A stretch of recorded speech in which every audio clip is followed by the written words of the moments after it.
गळ्यात माळ. मला खरं सांगा माळ घालतो पण जमन का? मी म्हणलं जमून आहे तर नाही जमू, माळकरी वाढन आणि त्याच्या डोक्यामध्ये जाळ झाला शाकाहारी का राहिनं होणं पण बायको मिळन. पण त्याच्या डोक्यात वेगळं गणित तर माझ्या डोक्यात वेगळं गणित. मला आण माळ, त्याने बारीक म्हणायची माळा, बारीक म्हण्यावर लग्न जमत आहे, मग टपारे म्हणायच्या माळा. एवढालच म्हणे कचाकच म्हणे हाडगाला रोताचं झोपताना म्हणा झालं रुतत ये. मी म्हणलं लग्न, हा मग रुतून द्या. बुका लावायचा बारीक मोठा लाव की मला कपाळ कळवून की लग्न, हा मग लावतो.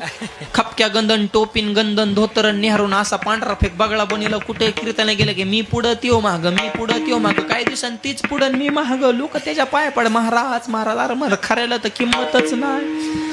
कीर्तन समल्या लोक म्हणायचे जाऊन द्या पोरग माऊली संघ आले, व्यसन नसन धार्मिक असन आई बापाला चपित असन संस्कारिक असन माळकर दिसते बुका लावते देऊन टाका पोरग्याला. 10 पोरांची जमिवली. हाच पॅटर्न हिथं जर कोणाचं जमत नसल. चलो माऊली पठाडे जिंदाबाद.